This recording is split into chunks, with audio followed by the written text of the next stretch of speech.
नमस्कार दोस्तों, आज हम आपको दिखाएंगे 50 बड़ी खबरें, वो भी एकदम मजेदार अंदाज में। लेकिन उससे पहले आप हमें जरूर बताइए कि आप ये वीडियो कहां से देख रहे हैं, और अगर चैनल को अब तक सब्सक्राइब और वीडियो को लाइक नहीं किया है तो जल्दी से कर दीजिए। प्रधानमंत्री नरेंद्र मोदी ने बिहार में भाजपा एनडीए की जीत के लिए कार्यकर्ताओं की प्रशंसा करते हुए कहा कि वह 15 अक्टूबर को उनसे सीधे संवाद करेंगे। उन्होंने सभी से मेरा बूथ सबसे मजबूत अभियान में भाग लेने और अपने सुझाव साझा करने का आग्रह किया ताकि चुनावी तैयारियां और मजबूत की जा सकें। कांग्रेस सांसद पी चिदंबरम ने ऑपरेशन ब्लू स्टार को ऐतिहासिक गलती बताया और कहा कि इंदिरा गांधी ने इसकी कीमत अपनी जान देकर चुकाई। उन्होंने स्पष्ट किया कि यह निर्णय सिर्फ इंदिरा गांधी का नहीं बल्कि सेना, पुलिस और खुफिया एजेंसियों का संयुक्त फैसला था। यह अभियान 1 जून से 10 जून 1984 तक चला। प्रधानमंत्री नरेंद्र मोदी ने सेशेल्स के नए राष्ट्रपति डॉक्टर पैट्रिक हरमिनी को जीत की बधाई देते हुए कहा कि हिंद महासागर हमारी साझा धरोहर है। उन्होंने भरोसा जताया कि उनके कार्यकाल में भारत सेशेल्स संबंध और मजबूत होंगे तथा दोनों देश समुद्री सुरक्षा, पर्यावरण संरक्षण और जलवायु परिवर्तन पर मिलकर काम करेंगे। पाकिस्तान और अफगानिस्तान की सेनाओं में सीमा पर फिर झड़पें हुईं। अफगान गोलीबारी में पाकिस्तान के 15 सैनिक मारे गए, जिसके बाद पाकिस्तान ने टैंक और ड्रोन से जवाबी हमला किया। तनाव बढ़ने पर अमेरिका, सऊदी अरब, कतर और ईरान ने शांति की अपील की। अफगानिस्तान ने भी जवाबी कार्रवाई में 12 पाक सैनिकों को निशाना बनाया। गाजा में इजराइल हमास के बीच संघर्ष विराम के प्रयासों में ट्रंप की मृत बिल्ली कूटनीति कारगर साबित हुई। यह रणनीति सबसे पहले 1991 में अमेरिकी विदेश मंत्री जेम्स बेकर ने अपनाई थी। ट्रंप के दांव से दोनों पक्ष समझौते पर राजी हुए और क्षेत्र में अस्थायी शांति बहाल हो सकी। आगरा में अफगान विदेश मंत्री मौलवी आमिर खान मुत्ताकी का दौरा अचानक रद्द हो गया। रविवार को उनका ताजमहल भ्रमण तय था, पर योजना अंतिम क्षणों में टल गई। प्रशासन ने कड़ी सुरक्षा की थी, मगर स्थानीय मुस्लिम प्रतिनिधिमंडल को मिलने की अनुमति नहीं मिली। मुत्ताकी 6 दिवसीय भारत दौरे पर हैं। बिहार में तेज प्रताप यादव ने अपने भाई तेजस्वी यादव को सोशल मीडिया पर अनफॉलो किया। उन्होंने घोषणा की कि 13 अक्टूबर को अपनी पार्टी जनशक्ति जनता दल के उम्मीदवारों की घोषणा करेंगे और महुआ सीट से चुनाव लड़ेंगे। इसी क्रम में वजीरगंज से प्रेम कुमार को पार्टी प्रत्याशी बनाया गया।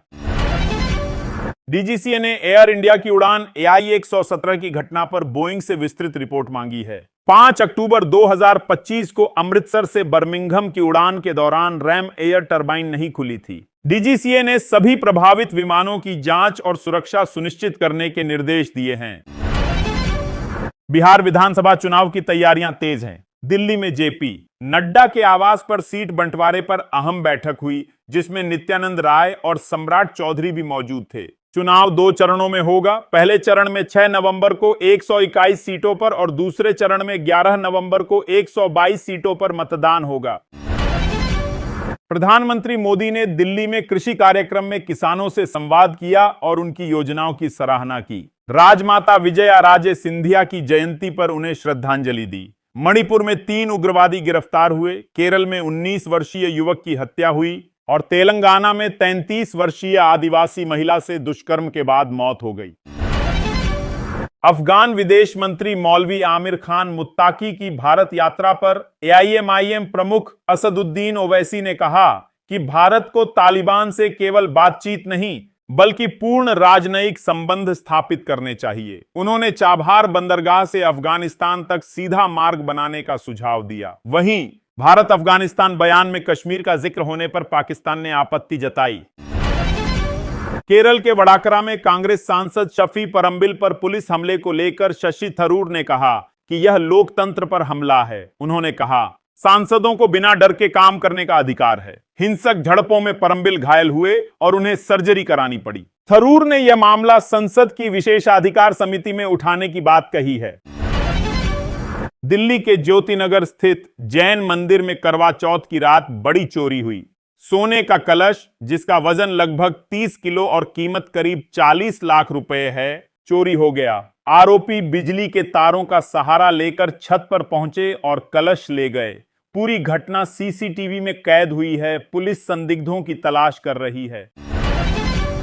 भाजपा ने राहुल गांधी की दक्षिण अमेरिका यात्रा पर सवाल उठाए हैं। पार्टी आईटी प्रमुख अमित मालवीय ने कांग्रेस से यात्रा का उद्देश्य बताने को कहा। बिहार चुनाव नजदीक होने पर राहुल को लौटने की सलाह दी गई है। सांसद निशिकांत दुबे ने पिछले 10 वर्षों में राहुल के विदेश दौरों की जांच की मांग की। मामला राजनीतिक विवाद बन गया है। भारत और अफगानिस्तान के साझा बयान में जम्मू कश्मीर को भारत का अभिन्न हिस्सा बताते हुए पहलगाम हमले की निंदा की गई। अफगान विदेश मंत्री मुत्ताकी ने कहा कि उनकी धरती का इस्तेमाल आतंक फैलाने में नहीं होगा। पाकिस्तान ने इस पर नाराजगी जताई। मुत्ताकी ने कहा कि बातचीत और सहयोग से ही क्षेत्र में स्थायी शांति संभव है। कनाडा की विदेश मंत्री अनीता आनंद आज भारत पहुंचेंगी। वे एस जयशंकर और पीयूष गोयल से मुलाकात कर व्यापार, निवेश, सुरक्षा और रोजगार जैसे मुद्दों पर चर्चा करेंगी। यह यात्रा सिंगापुर और चीन के बाद भारत की पहली यात्रा है। अधिकारियों के अनुसार इस दौरे से दोनों देशों के संबंध और अधिक मजबूत होंगे। मौसम विभाग ने चेतावनी दी है कि देश भर में 15 अक्टूबर से ठंड बढ़ने लगेगी। दिल्ली एनसीआर में दिन का तापमान 30 डिग्री और रात का 18 डिग्री तक रह सकता है। दिवाली तक बारिश की संभावना नहीं है। लोगों को गर्म कपड़े तैयार रखने की सलाह दी गई है। खासकर बुजुर्गों और बच्चों को सर्दी से बचाव जरूरी बताया गया है।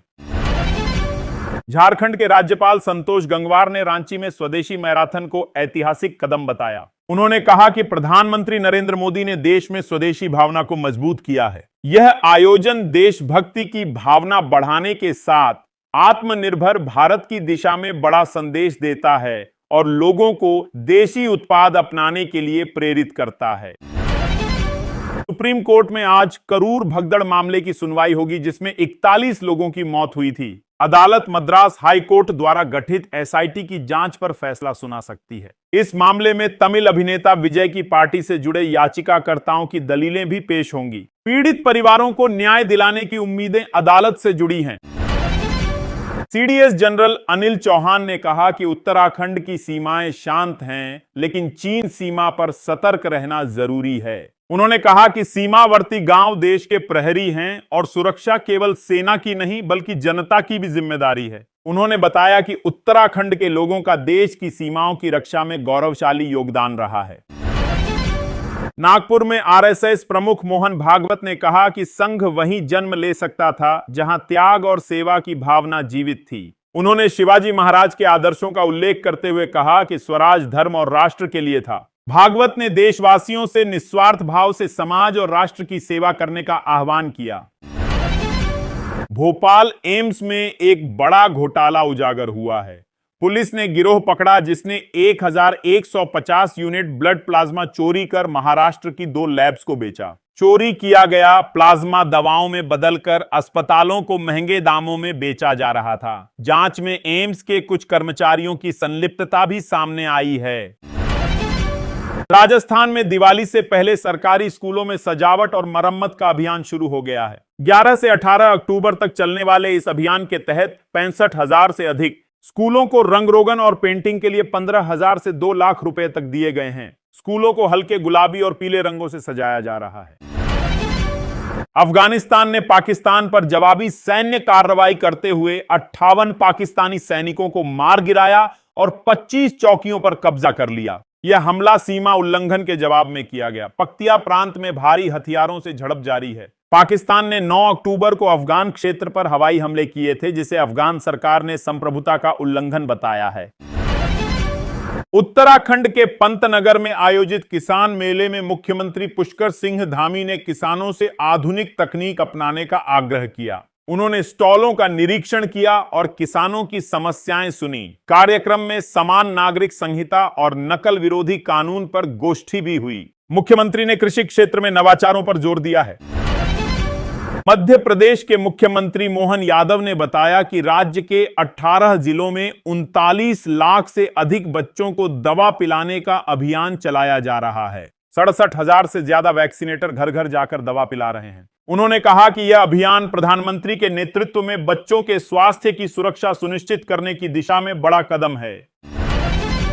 राजस्थान में मुख्यमंत्री भजनलाल शर्मा ने जल संरक्षण कार्यक्रम में पीएम मोदी की सराहना की। उन्होंने कहा कि जीएसटी दरें घटने से किसानों और आम लोगों को राहत मिली है। अब ट्रैक्टर और कृषि उपकरणों की खरीद आसान हुई है। शर्मा ने कहा कि प्रधानमंत्री ने गरीबों को आवास, वस्त्र और भोजन जैसी बुनियादी सुविधाएं प्रदान की हैं। बिहार चुनाव से पहले कांग्रेस में टिकट बंटवारे पर असंतोष बढ़ गया है। कार्यकर्ताओं ने बाहरी उम्मीदवारों को टिकट देने पर आपत्ति जताई और स्थानीय नेताओं को प्राथमिकता देने की मांग की है। कई क्षेत्रों में विरोध देखा जा रहा है। राजनीतिक विश्लेषकों का मानना है कि यदि कांग्रेस यह नाराजगी दूर नहीं कर पाई तो इसका असर चुनाव परिणामों पर पड़ सकता है। अमेरिकी राष्ट्रपति डोनाल्ड ट्रंप ने चीन पर 100% टैरिफ लगाने की घोषणा की है। चीन ने कड़े शब्दों में कहा कि वह आर्थिक युद्ध से नहीं डरेगा और जरूरत पड़ने पर जवाबी कदम उठाएगा। चीन ने वार्ता के संकेत दिए हैं, लेकिन चेतावनी दी है कि उकसावे पर प्रतिक्रिया जरूर होगी। यह टैरिफ 1 नवंबर से लागू होगा। आईपीएस पूरन कुमार की आत्महत्या पर कांग्रेस अध्यक्ष मल्लिकार्जुन खड़गे और सोनिया गांधी ने परिवार के प्रति संवेदना व्यक्त की। खड़गे ने कहा कि सामाजिक पूर्वाग्रहों ने इस दुखद घटना को जन्म दिया और परिवार को न्याय की लड़ाई जारी रखने का आग्रह किया। सोनिया गांधी ने भी कहा कि भेदभावपूर्ण रवैये ने वरिष्ठ अधिकारियों को सामाजिक न्याय से वंचित किया। कांग्रेस परिवार के साथ खड़ी है।